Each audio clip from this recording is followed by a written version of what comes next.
শুধুই রাজাকারের প্রতিশোধ প্লেন, বা এর মধ্যে কি কি প্যাচ আছে আপনার মনে হয়?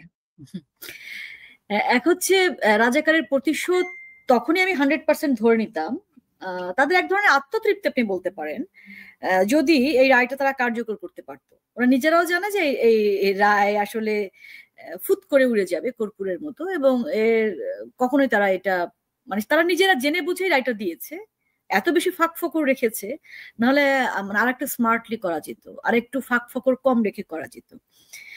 যে কোনো জায়গায় একটা লোয়ার কোর্টেও যদি আপনি রায়টাকে নিয়ে যান এবং সেখানেও যদি আপনার এটাকে ব্যবচ্ছেদ করবার সুযোগ থাকে, দেখবেন যে তারাও এটাকে ব্যবচ্ছেদ করে দিচ্ছে, এবং এখানে এত অসঙ্গতি, যেমন ধরেন যে ঘটনাটা আসলেই ঘটেছে, তো সেখানে যিনি সাক্ষ্য দিচ্ছেন একজন ভাঙাড়ি ব্যবসায়ী, তা তিনি বলছেন যে যখন 5ই আগস্ট 2টার পরে যখন মাননীয় প্রধানমন্ত্রী শেখ হাসিনা হেলিকপ্টার যোগে অলরেডি পৌঁছে গেছে দিল্লিতে, তখন সাধারণ ছাত্র জনতার ব্যানারে জঙ্গিরা যখন আশুলিয়া থানা আক্রমণ করলো, তখন কি করবে?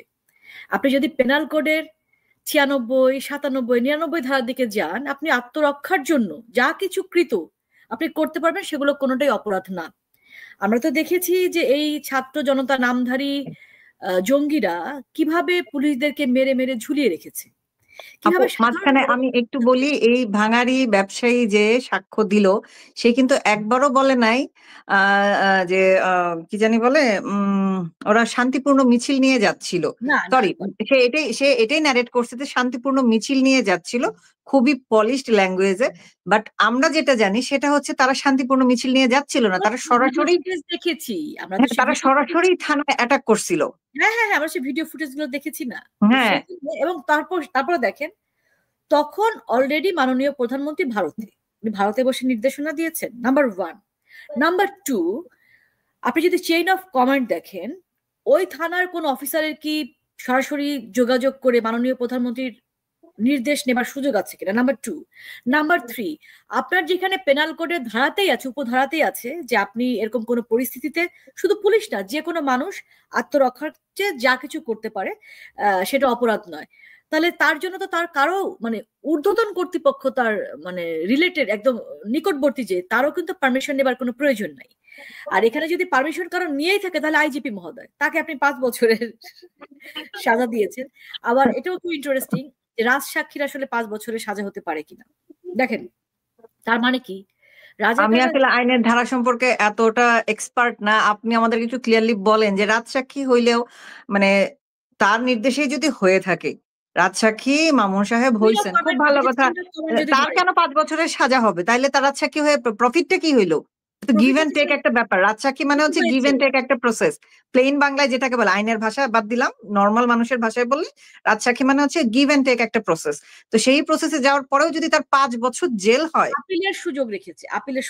আরো একটা বিষয় কি জানেন, যেটা আমরা কানে শুনেছি, যে রায়টা আমরা কানে শুনেছি, আপনি যদি রায়ের এরপরে কপি পান, আপনি দেখবেন যে সেই কানে শোনা রায়ের সাথে লিখিত রায়ের কোনো মিল নাই। এটা একটা গোপন তথ্য আমি আপনাকে দিচ্ছি। তারা কিছু জিনিস অলরেডি বদলে ফেলেছে। কি কি বদলে ফেলেছে? যেমন 5টি অভিযোগ, তো তার একটিতে মাননীয় প্রধানমন্ত্রী এবং স্বরাষ্ট্রমন্ত্রীর দ্বিতীয়টিতে মৃত্যুদণ্ড, আইজিপির 5 বছর।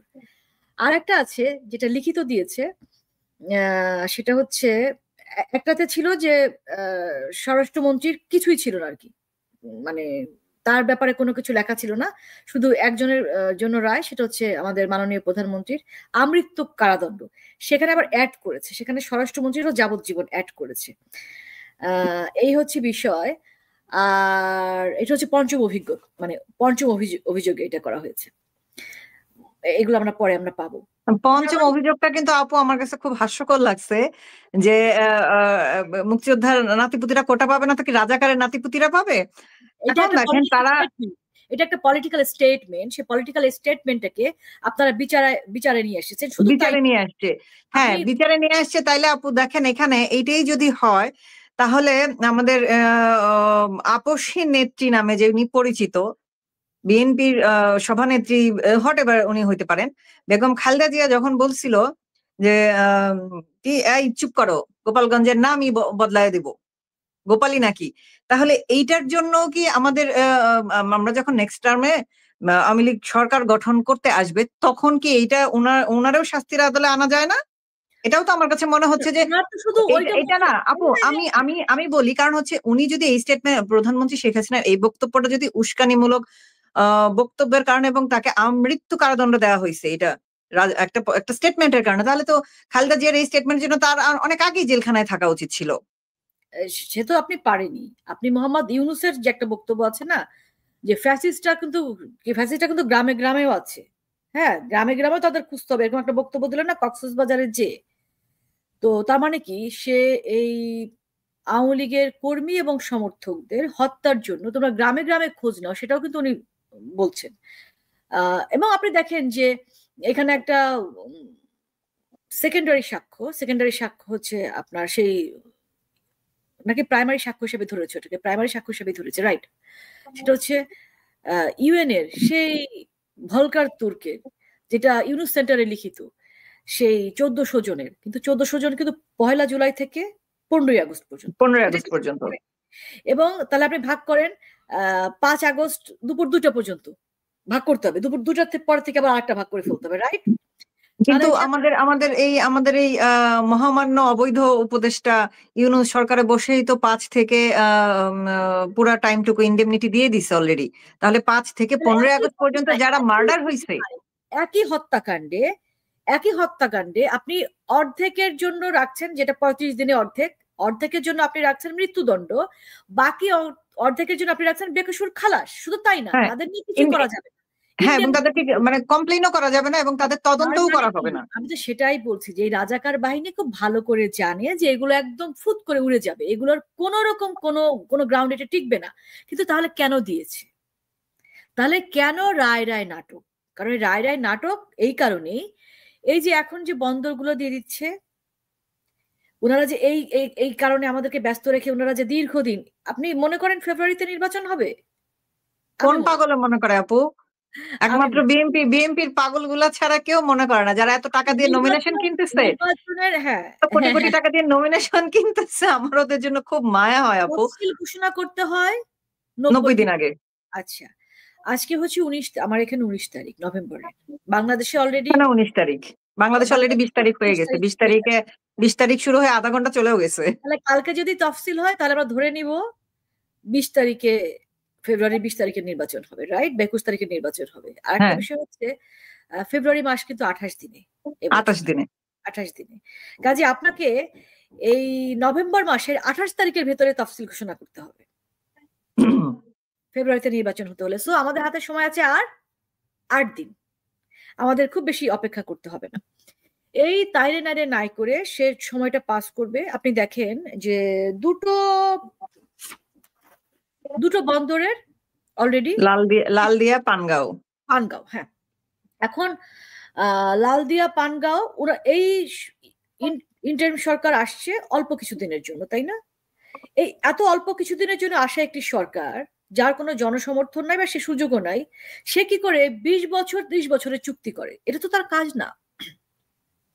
এটা কি তার কাজ? আমি তার ভেতরে কথা বলছি না, তার মুখের যে কথা বা অফিসিয়ালি যে কথা, সে অফিসিয়ালি তো এইসব কাজ করার দরকার তোমার না। না আপু, মাঝখানে কিন্তু একটা আমি বলি, আপনার তাহলে বলতে আরো সুবিধা হবে, যে আপনার হেল্প হবে, আমি ইনফরমেশনটা দেই। তারা সরকারি অফিসারদের পে স্কেল নিয়ে বলছিল বাড়ায় দিবে, এরপর তারা নিজেরাই স্বীকার করছে যে আমাদের এটা এখতিয়ারের মধ্যে নাই। তাইলে তোরা কোন ক্ষমতা বলে বন্দরগুলো দিয়ে দিচ্ছি, সেটা আমাদের কাছে ডিসক্লোজ কর। সেটা কোন এখতিয়ারের মধ্যে পড়ে? এটা কোন এখতিয়ারের মধ্যে পড়ে না। তাহলে কেন এটা করতেছে? এবং আমরা সবসময় যেটা শুনে আসছি আপু, আওয়ামী লীগের শাসন আমলে প্রতিবার, মানে আমি জন্মের পর থেকে, বুঝ হওয়ার পর থেকে যেটা শুনে আসছি, যে আওয়ামী লীগ ক্ষমতায় আসলেই বাংলাদেশ ইন্ডিয়ার করদ রাজ্য হয়ে যাবে। না, করদ রাজ্য তো এটা নতুন শুনতেছি, জুলাই থেকে 24 সালের, যেটা সবসময় শুনছি বাংলাদেশ ইন্ডিয়ার কাছে বেচে দিবে। আমাকে এখন একটু বলেন যে গত 16 মাসে তারা একটাও দলিল কিংবা কোনো ধরনের কোনো রেকর্ড আমাদেরকে দেখাইতে পারে নাই। আমাদেরকে বাদ দিলেন, আমরা তো আওয়ামী লীগের অন্ধ দালাল, আমরা না হয় বাদ। তাহলে যারা নর্মাল পাবলিক, তাদের সামনে কি তারা এমন কোনো প্রমাণ দিতে পারছে যাতে মনে হয়েছে যে আওয়ামী লীগ দেশ বিক্রি করে দিছে ইন্ডিয়ার কাছে? এরকম বা কোনো চুক্তি অন্য বাতিল কোনো করেছে, দেশের কাছে। কোনো কিন্তু চুক্তি আমরা বাতিল তো করেছে। এখন দেখতে পাচ্ছি যে এরা বন্দর চুক্তি করে দিচ্ছে ৩০-৩৫ বছরের জন্য এবং তাদের কোনো পাবলিক ম্যান্ডেট নাই। ফারহানা, এইসবের কারণ কি? এই ইন্ডিয়ার বিষয়ে একটু আসি। ইন্ডিয়ার বিষয়ে আমরা স্ববিরোধী বক্তব্য শুনেছি দুই অ্যাডভাইজারের কাছে। একজন হচ্ছে আসিফ মাহমুদ সজীব ভুইয়া, ওই গুন্ডা ছেলেটা। ও বলছে যে অনেক চুক্তি বাতিল করা হয়েছে। আর তখন পররাষ্ট্র উপদেষ্টা যিনি, উনি বলেছেন যে না, তৌহিদ। কোনো চুক্তি বাতিল হয়নি। তো এই ব্যাপারে তার কোনো কিছু, সে কিছু জানেন না। তো এই যে স্ববিরোধী দুজন বক্তব্য, এরাই তো মানে কথায় ঠিক নাই। কিন্তু আমাদের একটু বন্দরে আবার ফিরে যেতে হবে। আমাদের পানগাঁও এবং লালদিয়া বন্দরের পরে নতুন যে বন্দর দিয়ে দেবার ষড়যন্ত্র শুরু হয়েছে, সেটা কিন্তু নিউ মোরিং। এটা খুবই ইম্পর্টেন্ট, যেটা নিয়ে আসলে আন্দোলন শুরু হয়েছে। আমাদের এখানে ভীষণভাবে মনোযোগ দিতে হবে। নিউ মোরিং কন্টেইনার টার্মিনাল আসলে এটা কিন্তু আমাদের, আপনি জানেন কিনা, খুব লাভজনক একটা বন্দর। মানে এটা না আমরা লস করছি, কোনো যুক্তি না এটা দেওয়ার জন্য। এবং এটা আমাদের নৌবাহিনী ওনারা পরিচালনা করছেন, তারাই পরিচালনা করছেন। এবং এটা নিয়ে অলরেডি আন্দোলন শুরু হয়েছে। মানুষের কথা বলছে আন্দোলনের নেতৃত্ব দিচ্ছে ডিসেম্বরে আপু আনু মোহাম্মদ, মরহুম আনু মোহাম্মদ। ডিসেম্বরে এটা দিয়ে দেওয়ার কথা, এই ডিসেম্বরে। সো এটা নিয়ে আমাদের সারা বাংলাদেশের মানুষের সজাগ হতে হবে। আনু মোহাম্মদ আসলে উনি যেহেতু পেইড ছিলেন, আমি এটা, যদিও আমার কাছে প্রমাণ নেই, কিন্তু আমি অনুমান করছি, কারণ ওনার যে সাম্প্রতিক কর্মকাণ্ড, কারণ ওনার যে চেহারা আমাদের কাছে পরিচিত, সেই তেল গ্যাস বন্ধ রক্ষা কমিটি, সেটার কোনো কার্যক্রম আমরা এখন দেখছি না। উনি একটা ফেসবুকে পোস্ট দিয়েছেন, খুব এই খুব মিষ্টি করে একটু বাচ্চা ছেলেকে একটা দিয়েছেন যে ধমক ওনার দিল কাছে টাইপ একটা পোস্ট। প্রতারণা করা হয়েছে, এরকম একটা বিষয় যে উনি কিছুই জানতেন না, কিছুই বুঝতেন না। উনি কি বাংলাদেশের একজন ঘুমাচ্ছিলেন গত ১৬ রিকশাওয়ালা মাস? জানে না উনি কি ১৬ বন্দর, মাস ঘুমাচ্ছিলেন আপু? না, একজন রিকশাওয়ালা যেটা জানেন, যেটা জেনে গেছেন, সেটা উনি জানতেন না। তাহলে আমরা তো বুঝতেই পারছি যে কেন উনি জানতেন না, নাকি জানার চেষ্টা আসলে উনি করেননি। ওনার ওনার পেমেন্ট আমি যতদূর শুনতে পাইছিলাম আমার নিজের সার্কেল থেকে ইনফরমেশন গ্যাদার করে ১,৫০,০০০ টাকা পাইছিলেন। ১,৫০,০০০ টাকা দিয়ে ওনাকে কেনা যায়? লাখ দেড় টাকা হবে না, $১.৫ লাখ হবে বোধহয়। অসম্ভব আপু, হ্যাঁ, অসম্ভব। এত টাকা হইতেই পারে না। আমি ১,৫০,০০০ টাকাই শুনছি স্পষ্ট। না না না, টাকাই ছিল। $১,৫০,০০০ হইতে পারে না আপু। কারণ তাই যদি হয় আ আ এ $১,৫০,০০০ তাকে দেওয়া হয় নাই। সে অনেক সস্তা জিনিস। দেখেন আচ্ছা, এই $১,৫০,০০০ টাকার লোভে সে গত ১৬ মাস কোনো কথা বলে নাই। পানগাঁও লালদিয়া নিয়ে হালকা করে একটু বাচ্চা ছেলেকে একটা ধমক দিয়ে দিল, বাস তার দায়িত্ব শেষ। এবং সে, আপনি লিখে রাখেন, আমি ছোট মানুষ হইতে পারি বাট এই কথাটা true, next day Awami League সরকার যখন আসবে সে আবার ফস করে উঠবে তার যাবতীয় বিষ নিয়ে, বিষ উগরায় দিবে। আওয়ামী লীগই সব বন্দর দিয়ে দিচ্ছে, সব কি জানি বলে নিউক্লিয়ার প্ল্যান্ট করে দেশ ধ্বংস করে ফেলতেছে, রূপপুর রামপাল সবকিছু দিয়ে দেশ ধ্বংস করে ফেলতেছে। তার যন্ত্রণায় মনে করেন নিউজ পেপারে ঢোকা যাইতো না, চ্যানেলে কোনো ঢোকা যাইতো না, তার বিপ্লবের চোটে। এখন দেখেন না, ১৬ মাসে এটা তার এটা সে শুধুমাত্র ছোট্ট একটা ফেসবুক পোস্ট। বিনা কারণে ভয়েস সে করবে না। যদি আবার তাকে পেট্রোনাইজ করা হয়, আবার যদি তাকে ফান্ড দেওয়া হয়, তাহলে সে আওয়ামী লীগের এগেইনস্টে আবার ভয়েস রেজ করবে। কাজে ফান্ড সে, ছাড়াই করবে আপু, কারণ এদের না না একমাত্র কাজ না হইছে না লীগ না, আমি বিরোধিতা। দায়িত্ব নিয়ে বলছি, উনি পয়সার বিনিময়ে কাজ করেছেন বিগত আওয়ামী লীগ সরকারের সময়। বাংলাদেশের বিরোধিতা করেছেন, বা বাংলাদেশের যে কোনো ভালো কাজের বিরোধিতা করেছেন, এটা উনি পয়সার জন্যই করেছেন। এই পয়সাটা কোথা থেকে গিয়েছে সেটাও আমরা জানি। মার্কিন প্রেসিডেন্ট উনি নিজে বলেছেনও, এবং এটা নিয়ে উনি উষ্মা প্রকাশও করেছেন, আমরা জানি। মানে বর্তমান প্রেসিডেন্ট যিনি, তো বিগত সরকার তাদের করেছে, বা যা করেছে এখন হচ্ছে আসলে আমাদের বাংলাদেশের মানুষ যারা, আমাদের দেশটা আমাদের, ধরেন আপনি আওয়ামী লীগকে সমর্থন নাই করতে পারেন, কিন্তু বাংলাদেশকে তো আপনি ভালোবাসেন। ওই দেশটা তো আপনার, ওই দেশটা তো আমার। সো দেশের খাতিরে, দেশের রক্ষার জন্য আমাদের দল মত নির্বিশেষে সবাইকে আমাদের একমত হতে হবে, একটা প্ল্যাটফর্মে দাঁড়াতে হবে। এমনকি যারা ভুল বুঝে তাদের সেই ষড়যন্ত্রের ফাঁদে পা দিয়েছিলেন, যারা আমরা একটু রাগ করে লালবদর বলি, তো তাদেরকে আসলে এগিয়ে আসতে হবে সবার আগে। তারা তো এখন কথা বলছে না আপু, তারা তো এখন রান্না বান্না, শপিং এবং এসব এসব নিয়ে ব্যস্ত আপু। আমি তো আমার মানে আমার সার্কেল হয়তো ছোট, খুব ছোট, আমি কাউকে দেখছি না এইসব নিয়ে। তারা গল্পের বই পড়ছে, বিদেশ কিভাবে সহজে যাওয়া যায় এইসব প্ল্যান লজ্জা পাচ্ছে, করছে। তারা হয়তো লজ্জা পাচ্ছে, আমি বলি তারা আসলে, কেন লজ্জা পাচ্ছে আপু? নিজের সেটাই দেশে সেটাই আপনার সেটাই ভুল বাবা মাকে করেছে নিয়ে, ঠিক, দেশ তো লজ্জা মায়ের পাচ্ছে। মতো। আমার ভুল মানুষ মাত্রই করতে পারে। আর যেহেতু আপনারা যারা আছেন সবাই তো পলিটিক্যালি কনসিয়াস ছিলেন না, তো সেই ভুলটাকে আমি কিন্তু যেমন আমি লাল বাদল টাদল কম বলি, কারণ আমার কাছে মনে হয়েছে যে সবাই তো আসলে মানে রাজনৈতিক সচেতন থাকেন না, এত কিছু বোঝেন না, ভুল করে ফেলেছেন, সে ভুল শুধরানো খুবই যায়। হইতেই ভুল পারে, তো ভুল শুধরে আপনারা আগায় আসেন, আগায় এসে দেশটাকে বাঁচান। বাট তারা তো সেটা করতেছে না আপু। তারা আছে, ওই যে বললাম, রান্না বান্না করতেছে, ঘুরে বেড়াচ্ছে, ট্যুর দিচ্ছে, শপিং করছে, এসব নিয়ে ব্যস্ত। এখন তো তারা পলিটিক্যাল কোনো পোস্ট দিতে রাজিই না। আমি বলি, আমি আমি একটা বিষয়, যখন তারা আবার পক্ষে কথা বলে তখন আবার আমাদের অনেকেই ধরেন কমেন্ট করতে থাকে, এতদিন পরে তুমি আসছো, তুমি তো লালবদর ছিলা। সো এখান থেকেও আমাদের একটু ম্যাচিউর আচরণ করতে না হবে। আপু, এটা যদি কেউ বলেও থাকে তাকে তাহলে বুঝতে হবে যে তাদের ইম্যাচিওর আচরণের জন্যই আজকে দেশের এই অবস্থা। সেই ক্ষোভটা সে প্রকাশ করবে না? না, সেটাই, অবশ্যই তাদের ইম্যাচিউর আপনি আচরণের জন্য। বলেন, এই যে ইম্যাচিওর আচরণটার জন্য আমাদের আওয়ামী লীগের নাহলে কত কিছু অসংখ্য মানুষজন মার্ডার হয়ে গেছে। যাদের ঘরবাড়ি পুড়ে গেছে সেটা বাদ দিলাম, ঘরবাড়ি একদিন তৈরি হবে। যাদের জীবন চলে গেছে, ওদের জীবনটা কই থেকে ফিরে আসবে আপু? শুধু কি আওয়ামী লীগ, সাধারণ মানুষের যায়নি? জুলাই আগস্টের ষড়যন্ত্রে যারা মারা গিয়েছে, যদি 1400 জন আমি ধরি, এই 1400 জনকে কারা মেরেছে? তারা তারা তো পুলিশ। সেটা চায় না। পুলিশ তারা তো না না আপু, তারা এখনো সেটার জন্য প্রধানমন্ত্রী শেখ হাসিনাকে দায়ী করে যাচ্ছে। আমি একজন আমি আমি আমি একটা কেস বলি আপু, আমি একটা কেস বলি। একটা মেয়ে, নাম সম্ভবত তানহা নামের একটা মেয়ে ছিল। সে 5 তারিখ বিজয় মিছিল করে নিজের ঘরে ফিরছে সন্ধ্যার পরে, আসর অথবা মাগরিবের পরে। তার বাবার বক্তব্য এটা। ফেরার পরে তার ড্রয়িং রুমে বসেছিল, একটা গুলি আসছে। কয়েকটা 2-4 তলা বাড়ি তার। ড্রয়িং রুমটা এবং গ্রাউন্ড লেভেলে না, কয়েকতলা উপরে। ড্রয়িং রুমে বসে মাথায় গুলি খেয়ে মারা গেছে। হুম, হুম, হুম, হুম। সেই বাবা বলতেছে শেখ হাসিনার বিচার চাই।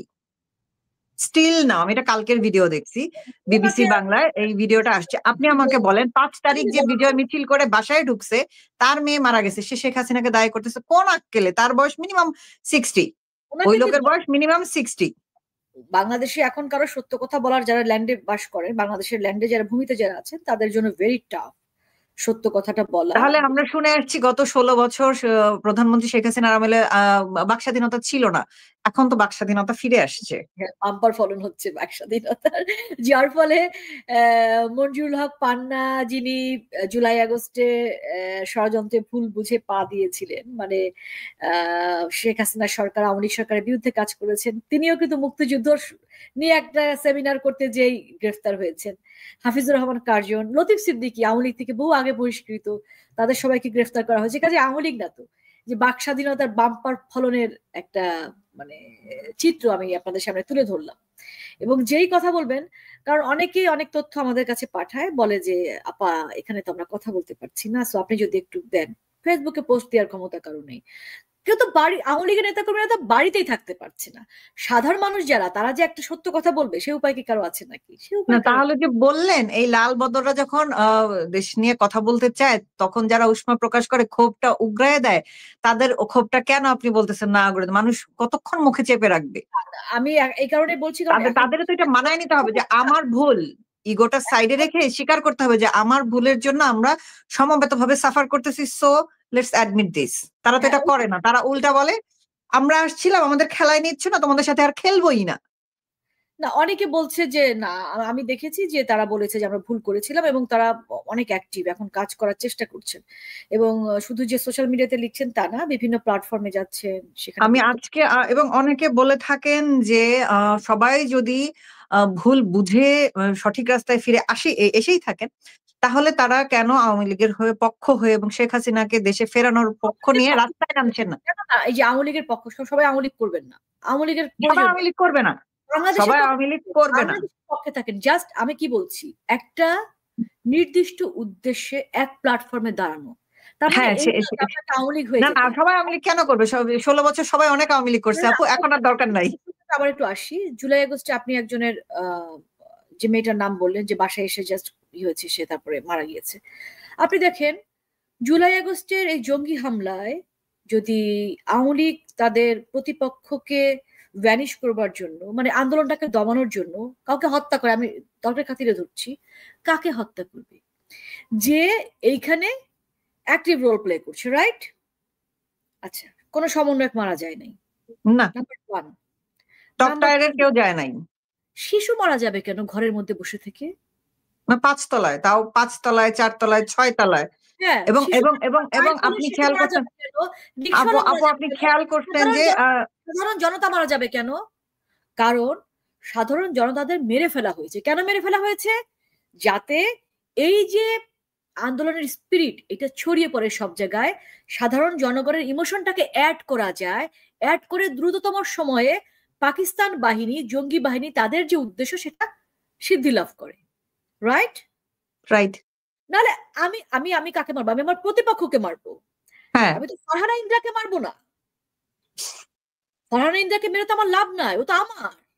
রাইট? আমি তর্কের খাতিরে ধরছি, আমার সাথে কাউকে মারতে হয়। তাই আমার কথাও সেটা। আমি যদি জনগণের প্রধানমন্ত্রী হয়ে থাকতে চাই, আমি কেন সাধারণ জনগণকে মারবো?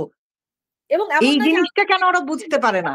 যে কোটা আন্দোলন এই প্রথম হলো। কোটা আন্দোলনের না, আগেও হয়েছে, ১৮ সালে হয়েছে, হ্যাঁ, নিরাপদ শুল্ক আন্দোলন হয়েছে, তখন কাউকে মারা গেছে, কেউ মেরেছে। না দেখেন মারা আবু ট্রাই সাইদ, হইছে আপু। একমাত্র ভেতরে, আবু ভেতরে সাইদ আমরা যেটা জানি যে মারা ট্রাই হইছে কিন্তু কেউ মরে পারে নাই। না, সাকসেস পারে না। আবু সাইদ তো আত্মহত্যা করেছে। আবু সাইদ তো জানতো। আবু সাইদ আমরা সবাই দেখলাম যে আবু সাইদকে বুকে গুলি মারা হচ্ছে, অথচ এক ফোঁটা রক্ত বের হলো না। না আমি তো আপু, বুকে গুলি করা হয় নাই। আপনি হয়তো ফুটেজটা ভালোমতো খেয়াল করেন নাই। ১৬ই জুলাইয়ের যে ফুটেজ, আমরা ক্লিয়ার ফুটেজ, আর কোথাও কিন্তু পুলিশ যতগুলো মার্ডার হইছে কোথাও কিন্তু ক্লিয়ার ফুটেজ নাই। আবু সাইদের ক্লিয়ার ফুটেজ নানান অ্যাঙ্গেল থেকে আমরা পাইছি। এটা যে প্রি প্ল্যান্ড এতেই তো বোঝা যাওয়ার কথা। নাহলে কি করে জানলো যে আবু সাইদই মরবে? না, এবং আবু বলেন সাইদকে রাবার বুলেট একদম দেওয়া রক্ত হইছে হলো না। পায়ে। এবং সেটাই তো বলছি, কোথাও না যেখানেই হোক সারা শরীরে কোথাও কিন্তু রক্ত ব্লাড দেখলাম নাই, না। ব্লাড অথচ নাই। তার বাবা যখন সাক্ষী দিতে গিয়েছে এই আইসিটি নামের ক্যাঙ্গারু আদালতে, তখন সে সাক্ষ্যতে বলেছে সে যখন তার ছেলেকে গোসল করাতে যাচ্ছিলেন তখন দেখেছেন যে মাথার পেছন দিয়ে রক্ত। এবং আবু সাইদকে যে এই যে রাবার বুলেট ছোড়া হলো, এরপরে ২ ঘন্টা থেকে ৬ ঘন্টা আবু সাইদের কোনো খবর নাই, তার কোথায় আছে কেউ জানে না। এবং তাকে, সে মারা গেল মাথার পেছনের বুলেটের আঘাতে, রক্তক্ষরণে। ওই মাথার পেছনে রক্তটা কিভাবে ঝরলো এবং ওই মাথার পেছনে গুলিটা কে করলো? এটার কোনো অ্যান্সার কেউ দেয় না এবং এটার জন্য প্রধানমন্ত্রী যে আ আম কি জানি বলে নির্বাহী তদন্তের আদেশ দিছিলেন সেইটা আবার তারা অফ করে দিছে। ইউনূস সরকার পাওয়ারে বসেই, ক্ষমতাটা অবৈধভাবে দখল করেই সে বসে ১ম কাজটা করছে, নিজের ট্যাক্স গুলা মাফ করায় নিয়ে বসছে। বসে এগুলাকে সব ইন্ডেমনিটি দিয়ে দিছে। এগুলোর কোনো বিচার হবে না। কিন্তু সেই বিচারে আবার শেখ হাসিনাকে, প্রধানমন্ত্রী শেখ হাসিনার হ্যাঁ, আবার একই ফাঁসি ঘটনা, দিচ্ছে। ঘটনা কিন্তু এক। হ্যাঁ। ঘটনা কিন্তু এক। ঘটনাটা মানে খুবই হাস্যকর।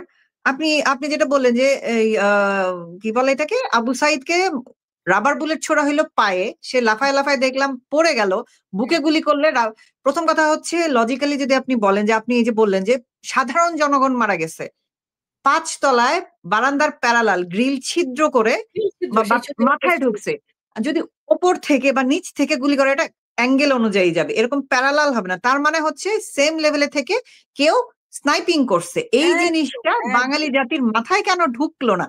এবং এই যে স্নাইপিং 7.62 বোরের যে বুলেট, এইটা তো পুলিশের হাতে ছিল না। না, আমরা ফেসবুকে কয়েকজন এক্স আর্মি সদস্যকে দেখতে পাই যারা প্রাউডলি ফেসবুকে পোস্ট দিয়ে বেড়াচ্ছে যে শুভ, একজনের নাম আ শুভ। হ্যাঁ, ওর আসল নাম হচ্ছে ক্যাপ্টেন নাসির। ওটা হচ্ছে তার ফেসবুক নেম। তার আসল নাম ক্যাপ্টেন নাসির। সে জুলাই আগস্টে যা করছে সেটা পাবলিকলি পোস্ট দিচ্ছে যে জুলাই আগস্টে যা আ আ টার্গেট পাইছি আজকে এই যে ১৩ই নভেম্বর আমাদের লকডাউন কর্মসূচির সময় সে বলছে রাস্তায় ঘুরতেছি, টার্গেট পাচ্ছি না। হুম। আগেরবার টার্গেট পাইছি। মানে এবং এই টার্গেট স্নাইপার, টার্গেট শুটার আমরা দেখতে পাইছি যে আমাদের আহ সার্ভিস আলম, সরি সার্জিস আলম সম্ভবত উনার নাম। আমার মুখ দিয়ে শুদ্ধ নামগুলা আসে না, সরি। তো সার্জিস আলমের সাথে সে প্রোটোকল অফিসার টাইপ অ্যাটিটিউড করে। তারপর হচ্ছে হাসনাত আব্দুল্লাহর সাথে সে থাকে, নাহিদের সাথে মানে এই টপ টায়ারের লোকজনের সাথে সে ঘুরে বেড়ায় এবং সে প্রাউডলি বলে বেড়ায় যে সে স্নাইপিং করছে। তাহলে আপনি বলেন, এবং তারপরেও কেন এই জাতির লোকজন এটা মেনে নিচ্ছে যে এই মার্ডার গুলো নির্দেশ বা শেখ হাসিনা বা প্রধানমন্ত্রী আওয়ামী লীগের হাতে বা পুলিশের হাতে এগুলো হইছে। এই জিনিসটা কেন তারা বিশ্বাস করে? এই অদ্ভুত গাঁজাখড়ি গল্পটা কেন তাদের মানে না, অনেকেই গিলতে সমস্যা হচ্ছে না? অনেকেই সবাই বিশ্বাস করে তা না। অনেকেই বুঝতে পারছে যে ঘটনা কি হয়েছে। তখন তাৎক্ষণিক বুঝতে পারিনি। তাৎক্ষণিক আমি তো দেশে ছিলাম। মানে আমরা সবাই কিন্তু যে কি হচ্ছে, কি হচ্ছে? মানে একটা মানে এটা কিভাবে হবে, এটা কিভাবে সম্ভব, এরকম একটা ব্যাপার হচ্ছিল, কারণ ধরা যাচ্ছিল না। ওই যে মেটিকুলাস ডিজাইনের পার্ট ছিল, তো মানে এত ব্যাপকভাবে তারা ডিজাইনটা সাজিয়েছে যে, এবং এত মানুষ ইনভলভ ছিল, এতক্ষণই ইনভলভ ছিল এটার সাথে, যার ফলে উম, আমরা আসলে ধরতে পারি নাই, সরকারও ধরতে পারে নাই। যদি আপনি ব্যর্থতার দায় বলেন তাহলে অবশ্যই সেটা তো না, আমাদের আমি ব্যর্থতার দায় ধরবো কি না, তার চেয়ে বড় কথা হচ্ছে সরকার কিন্তু বলার চেষ্টা করছে, কিন্তু হ্যাঁ, তারা বলার চেষ্টা করেছে। আমাদের আমাদের সরকারের পক্ষ থেকে সবসময় এটা বলার চেষ্টা করা হ্যাঁ, হয়েছে যে এটার পেছনে কিন্তু জামাত শিবির। রাইট। এখন যে আমরা যেটা পাবলিকলি দেখতে পাই, জামাত শিবির নানান প্ল্যাটফর্মে বলে বেড়াচ্ছে আমাদের টার্গেট ছিল শেখ হাসিনাকে খুন করা, শেখ হাসিনাকে ক্ষমতা থেকে নামায় ফেলা। আমরা ওপেন টক শোতে বলছে, হ্যাঁ হ্যাঁ টেলিভিশনে। ওপেনলি বলতেছে এবং প্রত্যেকটা এবং প্রাউডলি প্রাউডলি হ্যাঁ তারা অ্যানাউন্স proudly করছে, যে অনেক মানে আমি পিটিপি ভবন ভেঙেছি। হ্যাঁ, মানে ক্রেডিট যেন কেউ না নিতে পারে, হ্যাঁ, আমি কেটি এটা যেন ধ্বংস ওই যে করেছি। সিরাজগঞ্জের বিএনপির একজন নেতা বলছে যে সিরাজগঞ্জের থানা আমরা পড়াই দিছি। হ্যাঁ, কি নাইস, মানে সে মানে কি প্রাউড, রাইট? মানে কি প্রাউডলি তারা সেটা পাবলিকলি এসে বলতেছে, তারপরও এবং যে এই এই সাক্ষ্যগুলো আসছে না। প্রাউডলি আমি খুন করেছি এটা একজন বলছে, এবং তাকে খুন হিসাবে আইসিটি আদালতে হাজির করা হচ্ছে না, আপনি দেখেন। এবং না তার কোনো বক্তব্য টেলিভিশন টক শো কিন্তু আমলেও আনা হচ্ছে না। সো এই এগুলো বাদ দেন, এই আইসিটি না নিয়ে। এবং এবং এই ক্যাঙ্গারু কোর্টের রায় নিয়ে তারপর এরা খুশিতে লাফাচ্ছে এবং তাদের খুশিটা আমার কাছে মনে হচ্ছে কি, যতটা না খুশি তার চেয়ে বেশি তারা দেখানোর চেষ্টা করতেছে মানে সামথিং বিগ দে আর হাইডিং, জোর করে দেখাচ্ছে আমার কাছে যেটা মনে হচ্ছে। কারণ তাদের কাছে তো এখন ছাত্র জনতা পাবলিকলি ইনভলভড নাই, যেটাকে তারা সো কল্ড আমরা যেটাকে জানি শিবির, তারা তো ছাত্র জনতার নাম ব্যানার দিয়ে সেই কাজ করে বেড়াইছে। যেমন ডিসি মাসুদ গতকাল ফোনে বলে ফেলছে যে স্যার এরা তো সব শিবির, কি করব।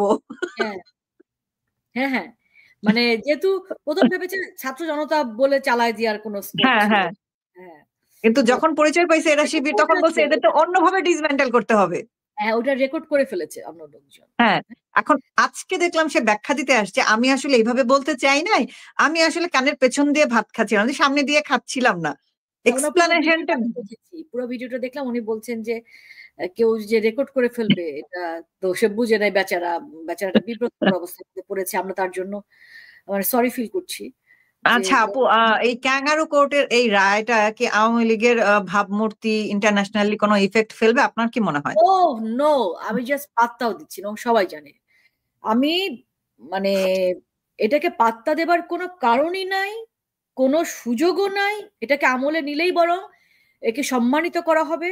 সো আমরা মনে হয় ওরা যা মন চায় যতবার খুশি ফাঁসি দেখ, যারে মন চায় ফাঁসি দেখ, চালে ফারহান আপনাকে দেখ, আমাকেও ফাঁসি দেখ, আমরা সবাই সে ফাঁসি মাথা পেতে নিব। তারপর আমাদের এখন একমাত্র কনসার্ন হচ্ছে আমাদের বাংলাদেশটাকে উদ্ধার করতে হবে। এবং তার জন্য উনি আমাকে যদি 20 বার ফাঁসি দেয়, আমাকে, আমিও সেই ফাঁসি নিতে রাজি আছি। সেটা কার্যকর কবে হবে সেটা পরে দেখা যাবে। তো না, তারা তো খুশিতে খুব বগল বাজাচ্ছে যে ফাঁসির রায় দিয়ে ফেলছি, মানে জাতির এবং পিতা আপনি যেসব বঙ্গবন্ধু আইনি শেখ মুজিবুর রহমানকে, জাতির পিতা বঙ্গবন্ধু শেখ মুজিবুর রহমানকে পাকিস্তানের সামরিক আদালত 4 ডিসেম্বর 1971 সালে ওনার ফাঁসির রায় ঘোষণা হয়েছিল, এবং কারাগারের সামনেই ওনার কবর খবর খোঁড়া করা হয়। হয়েছিল। হ্যাঁ, তো উনি 10ই জানুয়ারি বাংলাদেশে, তার প্রতিষ্ঠিত বাংলাদেশে জাতির পিতা হয়ে ফুলেল শুভেচ্ছায় ফিরে এসেছিলেন। কাজেই আমি মানে আমি নিশ্চিত জানি, আমি বিশ্বাস করি, এবং দেশের মানুষ আপনারাও বিশ্বাস করেন, বিশ্বাস করতে শুরু করেন, মাননীয় প্রধানমন্ত্রী, আমাদের প্রাণপ্রিয় নেত্রী জননেত্রী শেখ হাসিনা বাংলাদেশে আমাদের উদ্ধার কর্মী হিসেবে, উদ্ধার উদ্ধার করার জন্য আমাদের ত্রাতা হিসেবে আবার ফিরে আসবেন। এবং যত দ্রুত আমরা সেই মানে ফিল্ডটা তৈরি করতে পারবো, প্লটটা তৈরি করতে পারবো, কারণ প্লটটা ফিল্ডটা আমাদেরকে তৈরি করতে হবে আপু, আপাতত। আমি চাই না, আমি ট্রুলি বলি, আমি সব সময় এটা বলি যে আমি চাই না প্রধানমন্ত্রী এত দ্রুত ফিরে আসুন। কারণ বঙ্গবন্ধু যে জাতিকে 9 মাসে স্বাধীনতা এনে দিছেন, সেই জাতি স্বাধীনতার মর্যাদা রাখে নাই।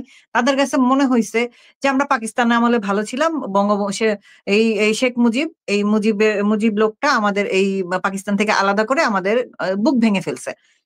9 মাসে আমি চাই না কেন, আমি একটু ইলাবোরেট করে বলি, কারণ 9 মাসে কিন্তু প্রত্যেকটা ফ্যামিলি সাফারিংস এর মধ্যে দিয়ে যায় নাই, যে কারণে তাদের কাছে মনে হয়তো 50 বছর পরে এসে মুক্তিযোদ্ধাদের কেন এত কোটা দেওয়া হবে, কেন ভাতা দেওয়া হবে, কেন ফ্যাসিলিটি দেওয়া হবে, যেটা থেকে একটা স্পার্ক থেকে তারা সেটাকে এত বড় একটা দাবানল ক্রিয়েট করতে পারছে, হাইপ তুলে যে মুক্তিযোদ্ধা কোটা এত বেশি কেন। মুক্তিযোদ্ধা কোটা নিয়ে যে অ্যালার্জিটা মানুষের মনে লুকায়িত, হিডেন, আমি তারপরে বলছি। হ্যাঁ, তো সেই চুলকানিটা কেন আপা? কারণ হচ্ছে 9 মাসটা খুব অল্প সময় ছিল দেশ স্বাধীন হওয়ার জন্য। কারণ তাদের কাছে মনে হয়েছে স্বাধীনতা এত সহজে চলে আসছে। তো আমরা তো মনে করেন আমরা বিরাট কুতুব হয়ে গেছি একেকজন। আমরা তো অনেক বড় কিছু, এবং ৯ মাসে স্বাধীন করে ফেলছে, এইটা আবার একটা কাজ হইলো, ৯ মাসে একটা কাজ করে ফেলছে। সো আমি এইজন্য এক্সাক্টলি চাই যে প্রধানমন্ত্রী যেখানে আছেন এবং ওখানে থাকেন, এবং আমরা নুনুসকে ১০ বছর চাই। ১০ বছর যদি এই জাতি সাফার না করে, প্রত্যেকটা ঘরে যদি খাবারের টান না পড়ে, তাইলে এরা কোনদিন মানে উপলব্ধি করতে পারবে না, রিয়ালাইজ করতে পারবে না যে শেখ হাসিনা বাংলাদেশের জন্য কি করছেন, তার অবদান কি এরা কেউ বিশ্বাস মানে উপলব্ধিটা আসবে না আপা। কিন্তু দেশের এত বেশি ক্ষতি হয়ে যাচ্ছে ফারহানা আপনার, এবং শুধুমাত্র যে শুধু আমার ভূখণ্ডের ক্ষতি হচ্ছে তা কিন্তু না। আপনি যদি ন্যাশনাল সিকিউরিটির কথা চিন্তা করেন, ইন্টারন্যাশনাল ইমেজ খারাপ হয়ে তো যাচ্ছে না, ইন্টারন্যাশনাল ইমেজ বলতে কিছু নাই। সিকিউরিটি কনসার্ন, আপনি যদি সিকিউরিটির কথা চিন্তা করেন তাহলে কিন্তু শুধুমাত্র বাংলাদেশ না, এর সাথে রিলেটেড আমাদের 3 পাশে আমাদের ভারত আছে, সেই রাষ্ট্র তারা ভীষণভাবে রিলেটেড। যে এই যে সিকিউরিটি নিয়ে যে নয় ছয় আমরা দেখতে পাচ্ছি, আর একটা ভয়ঙ্কর ঘটনা ঘটাচ্ছে পাকিস্তান, সেটা হচ্ছে তারা পাখির খাদ্যের নাম করে আপনি জানেন যে পপি বীজ পাঠাচ্ছে বাংলাদেশে। একটা চালান ধরতে পেরেছে, কারণ কাস্টমস, চিটাগাং কাস্টমস তারা ইনফর্ম ছিলেন, তাদেরকে কেউ তাদের কোনো সূত্র তাদেরকে জানিয়েছিলেন বলেই একটা চালান ধরতে পেরেছে। সেখানে 25 টন আপনার পপি বীজ দিয়ে কি করে আমরা জানি যে এটা অঙ্কুরোদ্গম পপি বীজ, এটা দিয়ে চাষাবাদ করে যে পপির আফিম হয়, আফিম থেকে হেরোইন হবে, প্যাথেডিন, মরফিন, এলএসডি সব হবে, নানা ধরনের মাদক তৈরি হবে, এবং এটা বাংলাদেশেই হচ্ছে। এবং কি ভয়ঙ্কর কথা, আপনি প্রথমে বাংলাদেশের আমাদের যারা ছাত্র তরুণ প্রজন্ম, এরা একটু ইমোশনাল থাকে, এরা দেশপ্রেমিক থাকে, ভীষণ ইমোশনাল থাকে, এবং যার ফলে এদেরকে মোটিভেটেড করা খুব ইজি, এরা অনেস্ট থাকে। এদেরকে হাতে প্রথম অস্ত্র তুলে দিয়েছেন আপনি। প্রথমে তো আপনি কোটা সব তারা নিয়ে নিচ্ছে, তোমরা বঞ্চিত হচ্ছ, এটা বলে তাদের ভেতরে একটা ক্ষোভ আপনি জাগিয়ে তুলেছেন। সে ক্ষোভটাকে প্রশমিত করবার জন্য তার হাতে দিয়েছেন অস্ত্র, আপনি বইটা কেড়ে নিয়েছেন। এবং এই বয়সী বাচ্চারা অবশ্য একটু ইম্যাচিউরও থাকে কিন্তু, রাইট, ইমোশনটা অনেক বেশি কাজ করে। সে আপনি তার ফলাফলে দেখেছেন যে বই হাত থেকে সরে যে অস্ত্র আসার ফলে তার ফলাফলটা কি হয়েছে। প্লাস তার ভিতরে একটা তুমি একটা কিছু, এই বয়সী বাচ্চারা তো এমনিতেই, আমরা নিজেরা তো ছিলাম ওই বয়সে, এমনিতে আমাদেরকে একটা কিছু মনে হতো, তো এর মধ্যে যদি আবার পাই একটা বাতাস, তাহলে তো বুঝতেই পারছেন। তো সেই ওরা যা করতেছে আপা, আমরা এই বয়সে যদি এরকম আকাম কুকাম করতাম, বাসা থেকে পিটায় লাশ বানায় ফেলাইতো। আর ওরা ওপেনে যেরকম চান্দাবাজি, ধান্দাবাজি আর যেসব করে বেড়াইতেছে, এদের কি বাবা মা নাই? চাঁদাবাজি এদের কি বাবা মা নাই? ফারহানা, চাঁদাবাজি সবাই করছে না, আমি সেই শ্রেণীর কথা বলছি যারা চাঁদাবাজি করছে না, যারা ভালোবাসার দেশকে ভালোবাসার টানেই জুলাই আগস্টের আন্দোলনে শরিক হয়েছিল ভুল বুঝে, এবং পরবর্তীতে তাদেরকে দিয়ে তাদের শিক্ষকদেরকে অসম্মান করা হয়েছে। এই যে অসম্মানিত হচ্ছে, বয়সটাই এমন, বোঝে নাই, বিদ্রোহটা অনেক বেশি বেশি কাজ করেছে তাদের ভেতরে, সেই দাবানলকে জ্বালিয়ে দিয়ে। আজকে এই গোষ্ঠীকে কিন্তু টার্গেট করে পপি বীজ টানা হচ্ছে, তাদেরকে মাদকাসক্ত করে দেওয়া হচ্ছে।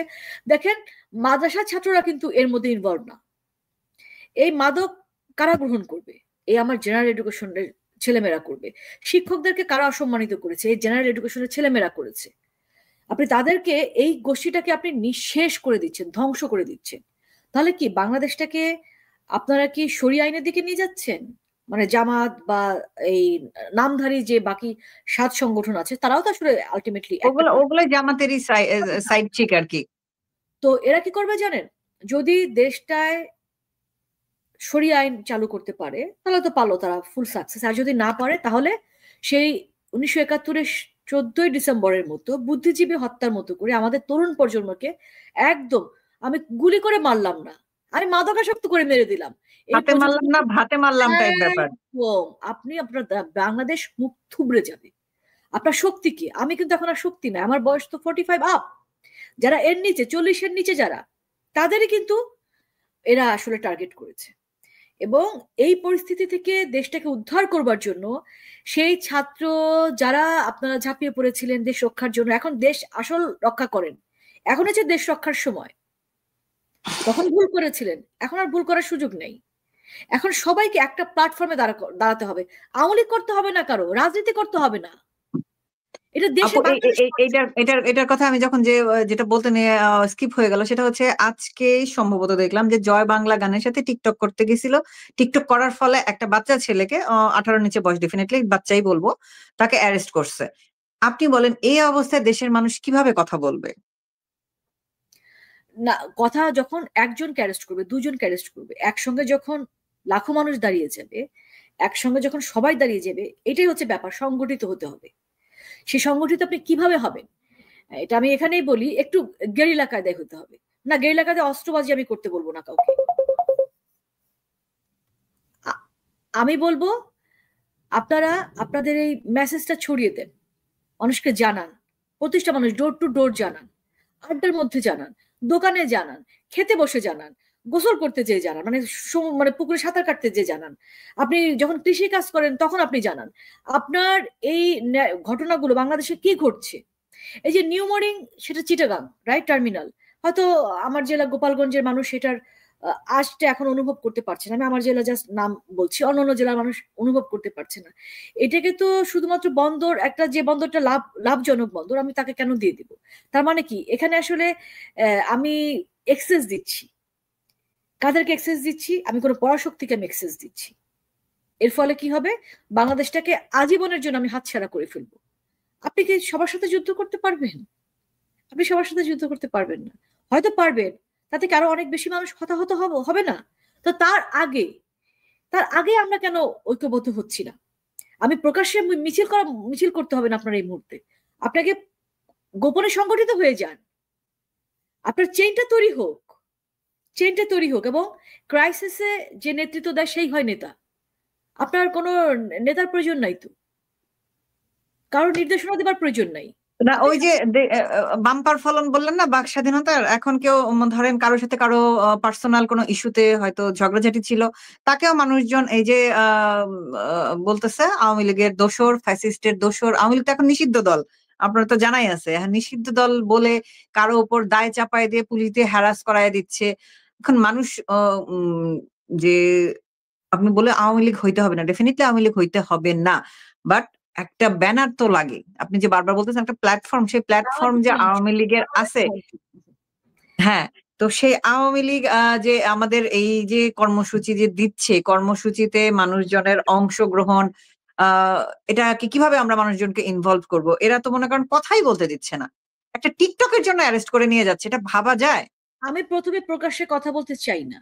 আমি যেভাবে বলছি যে এটা একদম সামাজিকভাবে, পারিবারিকভাবে, এর চেয়ে বেশি তো আসলে বলা যাবে না এখানে। আমরা অনানুষ্ঠানিকভাবে, এবং আমাদের যারা ছাত্ররা, তাদের কাছে লিফলেট পৌঁছে দিতে হবে, তাদেরকে জানাতে হবে দেশে আসলে কি ঘটছে।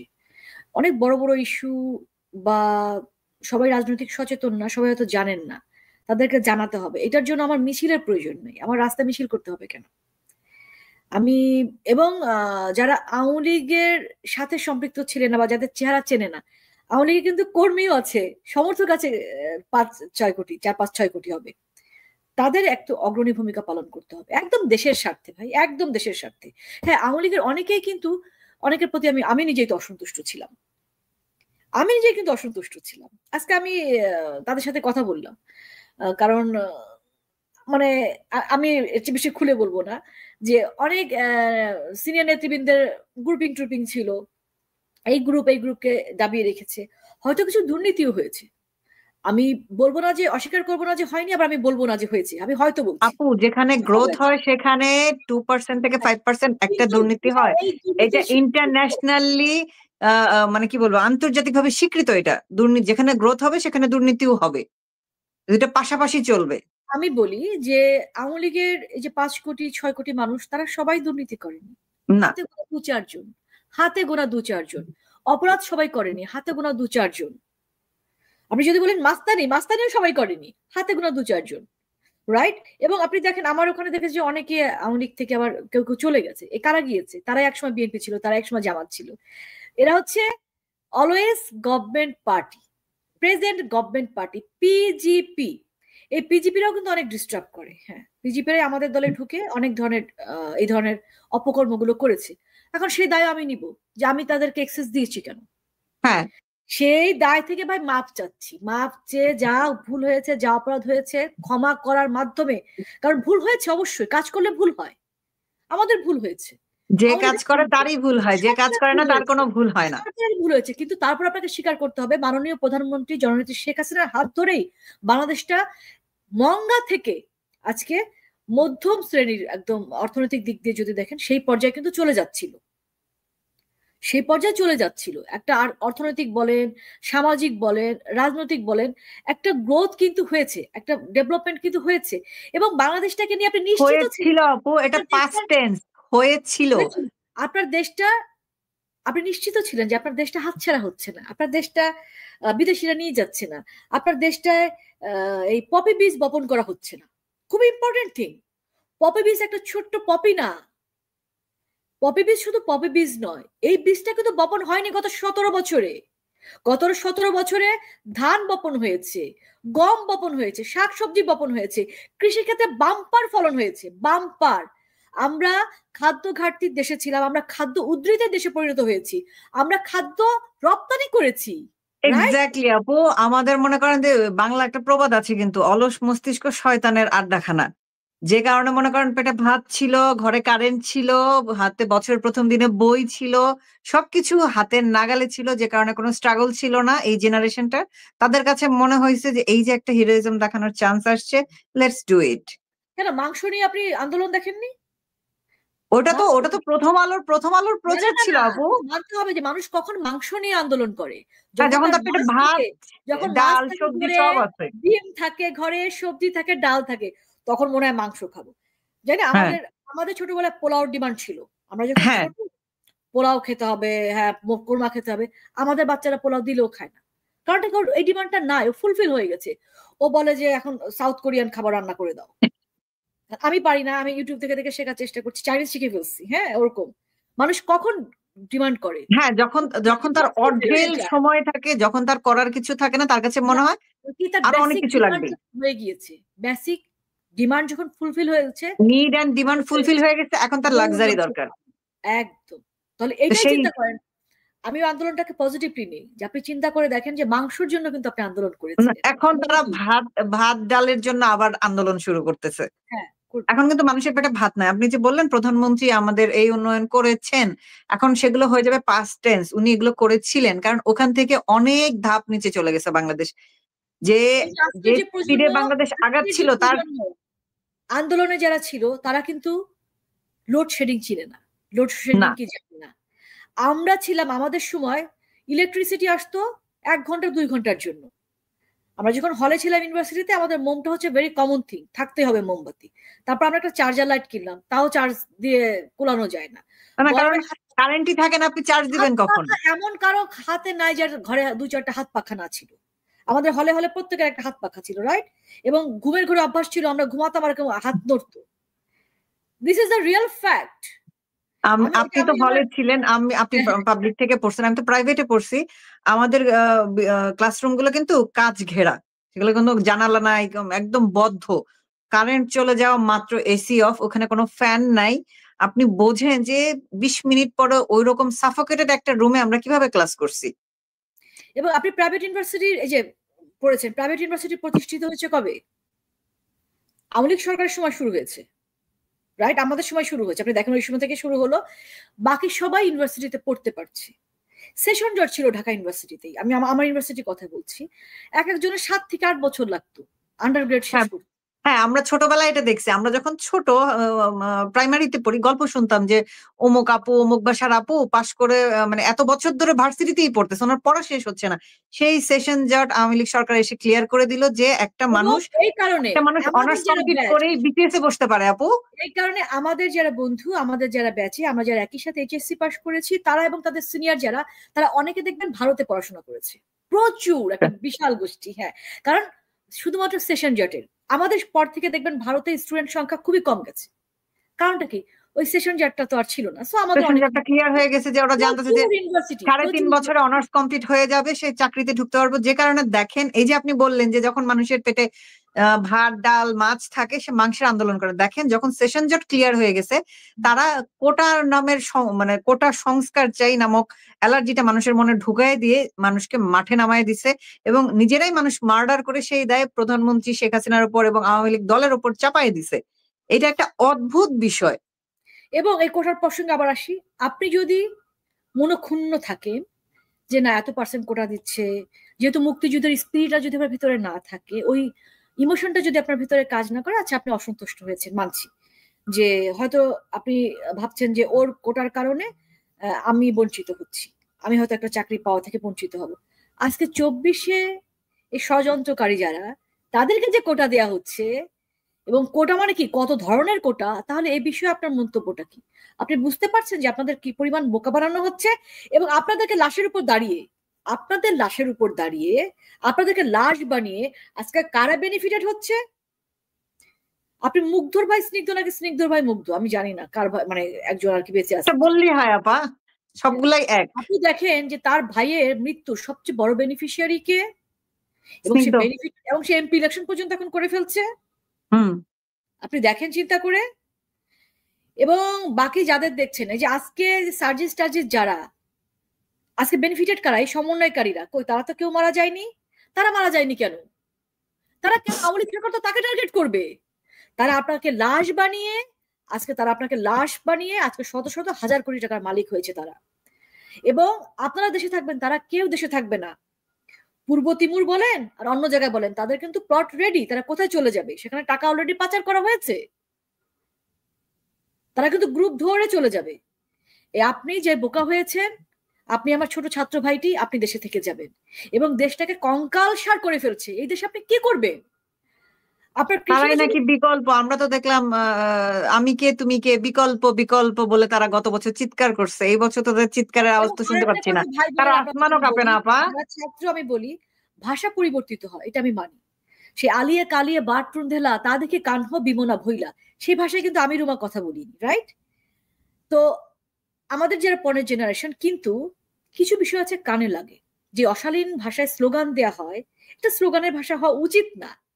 আপনি বলতে পারেন যে ভাষা বদলে যাচ্ছে, হ্যাঁ ভাষা অবশ্যই বদলে যাচ্ছে, কিন্তু আমাদের বাঙালির যে কালচার, আমাদের যে সংস্কৃতি, সেই সংস্কৃতিটাকে যদি আপনি লালন না করতে পারেন, আপনার যদি ব্যাকবোনটা শক্ত না হয়, তাহলে বিদেশিরা বরাবরই আপনাকে কিন্তু এভাবে শোষণ করবে।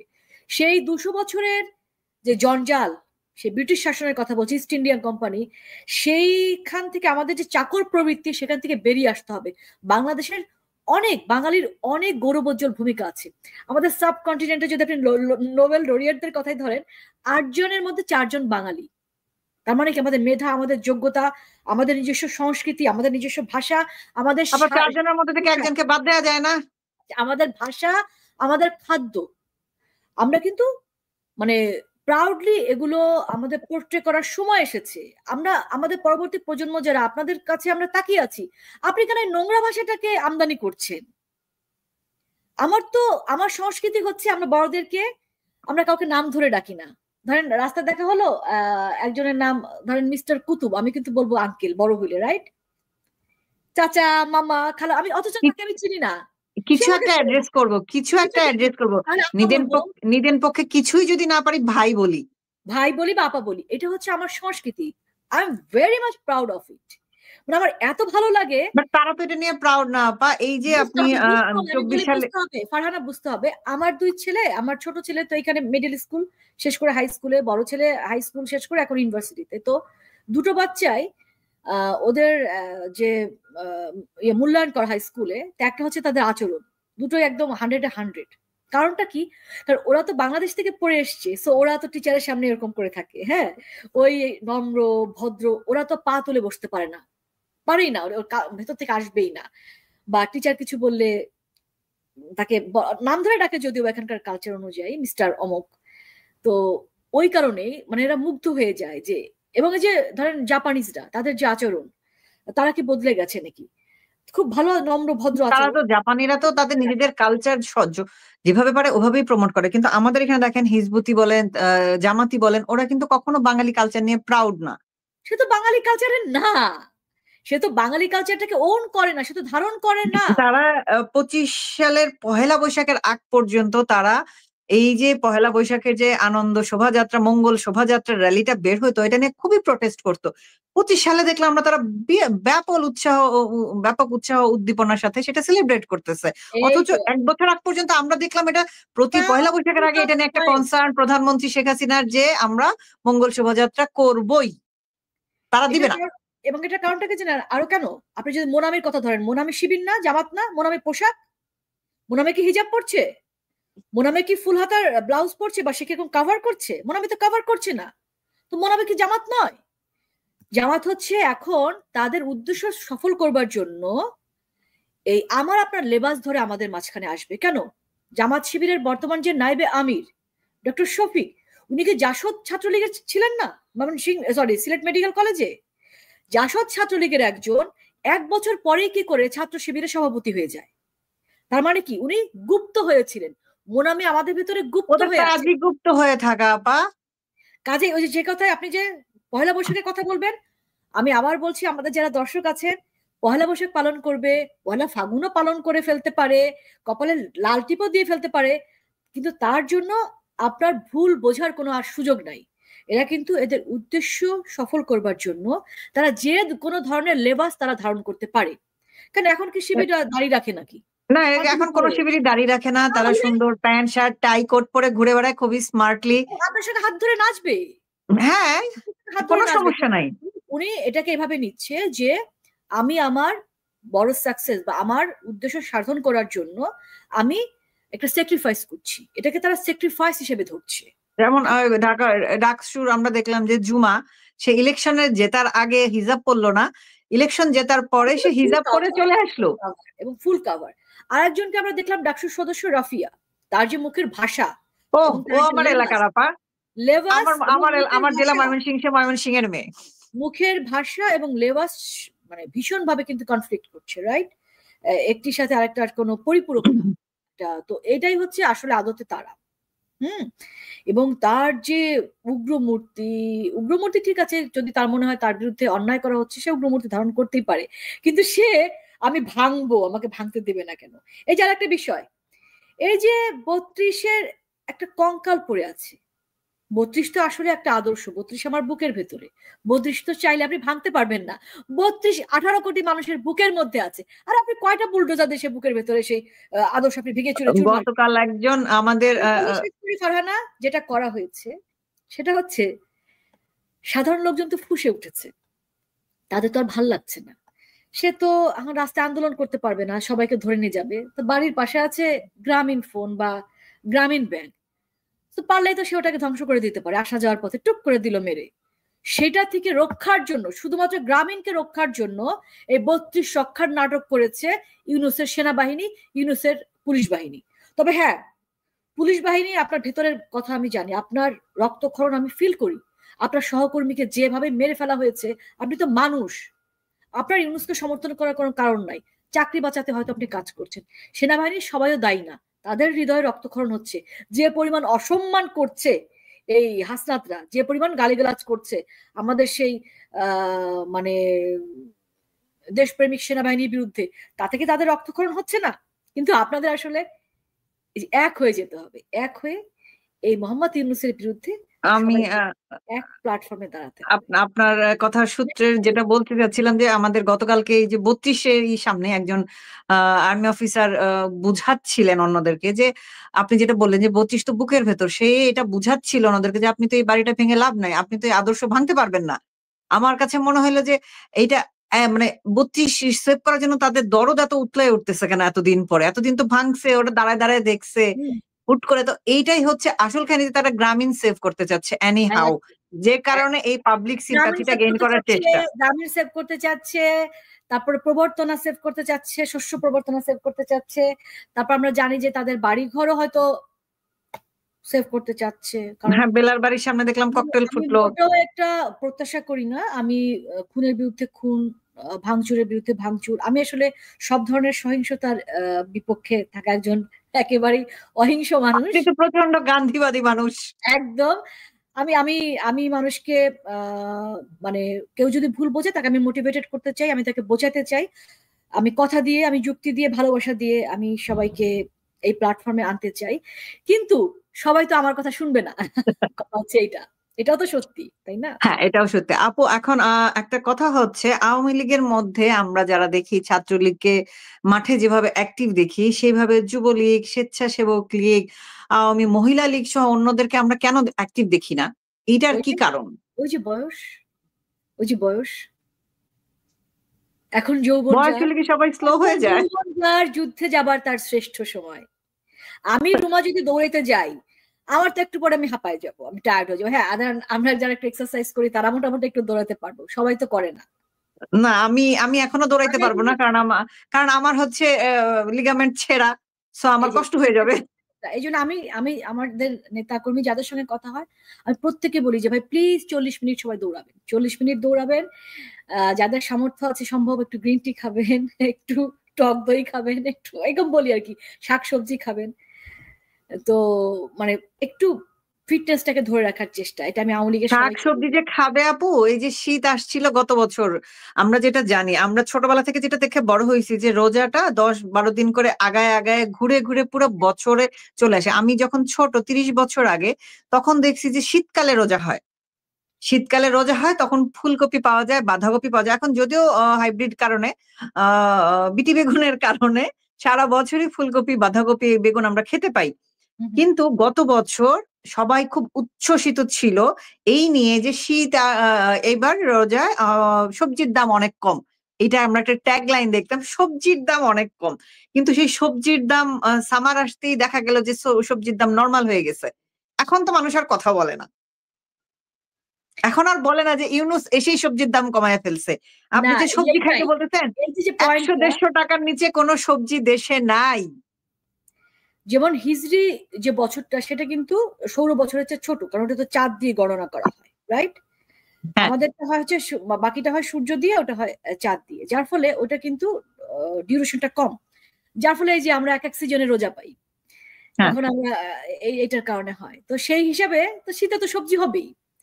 শুনেন, শুধু সবজি না, আমি যে মাঠের খবর জানি, আমি যে কৃষকের কাছ থেকে খবর জানি, বা কৃষি মিনিস্ট্রি থেকেও তো আমাদের চেনা জানা লোকজন আছে, সেটা খুবই খারাপ অবস্থা। মাননীয় প্রধানমন্ত্রী তো মানে এত বেশি প্রণোদনা দিয়েছেন, কৃষি প্রণোদনা, প্লাস সচেতন করেছেন, এবং অফিসাররা যে যে কি করতো, কৃষককে ধরে ধরে ঘর থেকে মাঠে পাঠাতো, যেটা করেন, এটা করেন, এটা করেন। যার ফলে সেই 7 কোটি, 4 কোটি, 5 কোটি বাঙালির মানুষ যখন 18 কোটি হয়ে গেল, তখন আমরা খাদ্য রপ্তানি করছি। আপনি ভাবতে পারেন, মানে আমরা যে কি পেয়েছিলাম, আমি আমাদের নেত্রীর কথা বলছি, মাননীয় প্রধানমন্ত্রী, যে আমরা যে কি পেয়েছি, কি সম্পদ পেয়েছিলাম বা পেয়েছি, এখন আমি আমাদের কাছে উনি আছেন, যে এটা ওনাকে নিয়ে প্রচুর স্টাডি হবে একটা সময়, আপনি দেখবেন প্রচুর গবেষণা হবে। আমরা যে মানে ভুলটা তাকে বুঝেছিলেন দেশের মানুষ, এটা উচিত হয়নি, এটা উনি ডিজার্ভ করেন না, একদমই না। তো সেই উনি কৃষি ক্ষেত্রে সেখান থেকে শুধু আমাদেরকে খাওয়ার নাই, উনি রোহিঙ্গাদেরও খাইয়েছেন। উনি কি বলেছিলেন যে আমরা যদি 3 বেলা খেতে পারি, তারাও খেতে পারবেন। ওদেরকে খাইতে পারবো। এবং নিয়েছেন, আমাদের যে অবৈধ রপ্তানি করেছেন, খাবার রপ্তানি করেছেন এবং ফারহানা। অবৈধ অপদেষ্টা এসে এই যে রোজার ঈদের আগে যে বলল, কি যে গুতেরেসকে নিয়ে যে রোহিঙ্গা ক্যাম্পে গেল, ইফতার পার্টি করলো, সেখানে এসে বলে আসছে আগামী ঈদের আগে রোহিঙ্গারা তাদের দেশে ঈদ করবে। তো সেই আগামী ঈদ কি বিএনপির ঈদের পরে আন্দোলনের মতো হয়ে গেছে? সে আগামী ঈদ, সেটাই, এই এই পয়েন্টটা তুলতে হবে, বন্দর নিয়ে কথা বলতে হবে। তারপর কি হচ্ছে আমাদের সেন্ট মার্টিন দ্বীপে, সেন্ট মার্টিন দ্বীপে কি হচ্ছে, এগুলো নিয়ে কথা বলতে হবে। এগুলো তো এদের কাজ না, এদের কাজ একটা সুষ্ঠু নির্বাচন দিয়ে, তুমি যদি মনে করো যে আচ্ছা আওয়ামী লীগের সময় এটা ছিল, ওটা ছিল, ভালো কাজ করে নাই, সো আমরা একটা ক্রাইসিস টাইমে দেশের মানুষকে আমরা জাস্ট একটা ফেয়ার নির্বাচন দিয়ে জনমানুষের প্রতিনিধিদের হাতে দিয়ে আমরা চলে যাব। গত আগস্টে আসছো রে ভাই, নভেম্বর চলে যায়, মানেটা কি? নির্বাচনের তফসিল ঘোষণার কোনো নামগন্ধ নাই। মানে বিএনপিও বুঝি, ওরা বুঝেন যে মিষ্টি খেতে যায়, নিজেরা নিজেরা কোপায় মেরে ফেলে, মানে এত মানে ভাবে, এত কি বুভুক্ত, বলবো আপু, শেখ এত হাসিনার বুভুক্ত ফাঁসির রায়ের, অভাগা মানুষের কাজ না রাজনৈতিক লিডারশিপে আসা। হ্যাঁ, আমি সবসময় এটাই বলি পার্সোনালি, যে বিএনপি করে একদম আদর্শহীন ব্রেইনলেস কিছু মানুষজন, যাদের একমাত্র কাজ হচ্ছে আওয়ামী বিরোধিতা করে টিকে থাকা। ওদের তো কোনো আদর্শ নাই, ওদের তো কোনো ইনকাম করা, ইনকাম বাটপাড়ি, হ্যাঁ ইনকাম, লুটতরা, যে একটা ভাব, একটা মানে আমি আমি তো গ্রামের মানুষ, হ্যাঁ, so আমি এই জিনিসগুলো আমি বুঝি, মানে একটা খুব ভাব নিয়ে থাকে, হ্যাঁ আমি একটা কিছু হয়েছি, এটা একটা ম্যাটার। এই এবং ভাবের জন্যই করে। এবং আমাদের আওয়ামী লীগের এইভাবেই লোকজন দেখেন যে মানে আমাদের আওয়ামী লীগে কিন্তু সব ধরনের লোকজন আছে, এরা কখনোই সেই ভাব নেয় না, অথচ আওয়ামী লীগ দলটাই আওয়ামী লীগটা কিন্তু কে দেশের করে? স্বাধীনতা এনে দিছে আওয়ামী লীগটা কে করে? আওয়ামী লীগ কার দল? আওয়ামী লীগ তো সবার দল। সবার, সেটাই আওয়ামী লীগ বলতেছি। 18 কোটি মানুষের দল রে ভাই। আওয়ামী লীগ তো ক্যান্টনমেন্ট থেকে আসে নাই, কোনো বাড়ির ভেতর থেকে আসে নাই। আওয়ামী লীগের যে কেউ ওন করতে পারে যেটা আমার দল। এটা বাংলাদেশের দল, বাংলাদেশ রাষ্ট্রের যে জন্ম দিয়েছে যে রাজনৈতিক দলটি, তাই না? 18 কোটি না মানুষের ওরা দল। এখনো তাহলে বিএনপির মানুষের আদর্শটা কি? ওরা কি করে আশা করে আছে যে শেখ হাসিনা রায় হয়ে গেছে এটা নিয়ে ওরা মনে করেন ওরা যদি মুক্তিযুদ্ধের পক্ষের দল হয়ে থাকে, 32 ভাঙে ওদের কোনো সে নাই, মুক্তিযুদ্ধের মুরাল ভাঙে কোনো সে নাই, তাহলে ওরা কি করে মুক্তিযুদ্ধের দল বলে নিজেদের দাবি করে? এবং ভোট তারা এবং ভোট এবং বিএনপি তারা কে করে? নিজেদেরকে বাংলাদেশের পক্ষের দল বলে কি করে? বিএনপি করে কি? যে আওয়ামী লীগে ঢুকতে পারে না, আওয়ামী লীগে থাকতে পারে না, দুর্নীতিবাজ, চোর, বাটপার। যেমন আমি তো বলবো যে আমাদের আওয়ামী লীগের মানে আমাদের আওয়ামী লীগেও একটা শুদ্ধি অভিযান ফিউচারে আমাদের আনতে হবে, যে একদম যদি প্রমাণিত হয়, এবং শুদ্ধি অভিযান আনতে হবে কি, মাননীয় প্রধানমন্ত্রী আনেননি? মাননীয় প্রধানমন্ত্রী তার ক্ষমতা থাকাকালীন তার দলের নেতৃবৃন্দকে বিচারের আওতায় আনেননি? কোন সাংবাদিক কি বের করে দিয়েছিল যে আমাদের পাপিয়াকে যুবলীগ করতো? কোন সাংবাদিক পাপিয়া সম্পর্কে ইনফরমেশন দিয়েছে? না। নেত্রী তার স্টাফদেরকে বের করে দেননি? নেত্রী নিজের মুখে বলেননি যে আমার স্টাফ এত টাকা চুরি করেছে? লুকিয়ে রেখেছেন? কার্পেটের নিচে ময়লা লুকিয়ে রেখেছেন উনি? নো। না, উনি মানুষজন মানুষজন কিন্তু এটা পজিটিভলি নেয় না, মানুষজন উল্টা এটা নিয়ে ট্রল করছে ও বোকার মাই মতো। গড, ভাবতে পারেন আপনি আপনার সন্তানকে, আপনার সন্তান চুরি করেছে, আপনি মানুষের সামনে তাকে লুকিয়ে রাখছেন না, বলে দিচ্ছেন যে আমার ছেলে এত টাকা চুরি করেছে, ওকে আমি বের করে দিলাম। এটা বলার মতো দেশপ্রেমিক। তার মানে কি শেখ হাসিনা শুধু আওয়ামী লীগের না তো, বাংলাদেশটাকে উনি ওন করতেন। উনি এক্স্যাক্টলি। বাংলাদেশটা ওনার, উনি বাংলাদেশের। যার ফলে 18 কোটি মানুষকে উনি ভালোবেসেছিলেন, 18 কোটি মানুষকে উনি উনার নিজের মতো করে চেয়েছিলেন। উনি মাদ্রাসার শিক্ষাকে বন্ধ করেননি, উনি চেয়েছিলেন মেন স্ট্রিমে চলে আসুক, তারাও রুটি রুজির সংস্থান যেন হয়। সেই এডুকেশনের জন্য জেনারেল এডুকেশনের অনেক সাবজেক্ট, অনেক কিছু মাদ্রাসা এডুকেশনের সঙ্গে একীভূত করেছিলেন, মানুষ যেন প্রেয়ার করতে পারেন, শান্তিতে ওদেরকে নামাজ পড়তে স্মার্ট পারেন। স্মার্ট করতে চাইছিল, কিন্তু হুম। হয়ে গেছে তারপর উল্টা, ওরা এসে হ্যাঁ, স্মার্ট একটু লোকজনকে বোঝে নাই। ডাম্বাস বানায় দিছে। ঢাকা ইউনিভার্সিটিতে ভর্তি হতে পারতো না মাদ্রাসা শিক্ষার্থীরা। কি করলেন? কারণটা কি? না তাদের আপা, এখন 100 যারা ভর্তি হয়, আপনারা তো ঢাকা ভার্সিটি থেকে পড়ছেন, আপনারা বলেন আপনাদের স্ট্যান্ডার্ড যা ছিল, এখন এই মাদ্রাসাওয়ালা গুলাকে ঢোকানোর পরে স্ট্যান্ডার্ড কোথায় গিয়ে নামছে? আমি এখন কথা বলছি, উনার যে সৎ উদ্দেশ্যটা ছিল, আমি সেটাকে কিভাবে ইউজ করেছি সেটা পরের বিষয়। উনি কি করলেন, মাদ্রাসায় মানে 2012 সালে মাদ্রাসায় 100 মার্কসের ইংরেজি, 100 মার্কসের বাংলা পড়ানো হতো, যার ফলে তারা আসতে পারতেন না। উনি সেখানে 200 মার্কসের ব্যবস্থা করে দেওয়া হলো শিক্ষা মন্ত্রণালয় থেকে, যার ফলে তারপরে যেটা করা হয়েছে, যেটা একটা ফাঁকি হয়ে গেছে, মাদ্রাসায় তো সবাই 100তে 100 পায়, যার ফলে জেনারেল এডুকেশনের ছেলেমেয়েরা এখানে পিছিয়ে পড়লো। কিন্তু উনার সৎ উদ্দেশ্যটা কি? উনি কি চিন্তা করেছে যে এরা জামাত করবে বা এরা করবে, এদেরকে আমি বের করে দিব? করেন নাই তো। উনি প্রতিটা ধর্মের মানুষের ফিলিংসটা বোঝার চেষ্টা করেছেন নিজের মতো করে। যারা অন্য ধর্মের, হিন্দু ধর্মের আছেন, বৌদ্ধ ধর্মের আছেন, সবাই যেন নির্বিঘ্নে প্রে করতে পারেন, তাদের ধর্মের প্রার্থনা করতে পারেন, তার জন্য তিনি এই সবার জন্য উপাসনালয় লেভেল প্লেইং ফিল্ড করতে চাইছেন, কিন্তু এরা এসে তো ফিল্ডটাকে খেয়ে ফেলছে ইঁদুরের মতো। শেখ হাসিনা যা ছিলেন, এটা আর কারো দ্বারা হওয়া সম্ভব না। না ইম্পসিবল। এরা ইঁদুরের মতো পুরো মাঠটাকে খেয়ে ফেলছে আপা। মানুষ বুঝবে একটা সময়, হ্যাঁ। মানুষ বুঝবে, কিন্তু ততদিন আমরা কি আমাদের ল্যান্ড পোর্শনটাকে আনইন্টারাপ্টেড পাবো? আমার খুবই ডাউট আপা এটা নিয়ে, এটা যে একটা আমরা আশঙ্কা, আমাদের অনেক ল্যান্ডটা বড় দখলে আশঙ্কা, রাখতে পারবো না হয়তো। অনেক বড় আশঙ্কার জায়গায় তো এইটা। এই আশঙ্কার জায়গা এইটা। আর একটা হচ্ছে যে মানে আমি যদি উনাকে ফিল করি, মানে উনার বুকের ভেতরে কষ্টটা ফিল করি যে আল্লাহ আমাদের মাফ করো, আমাদের জনগোষ্ঠীকে তুমি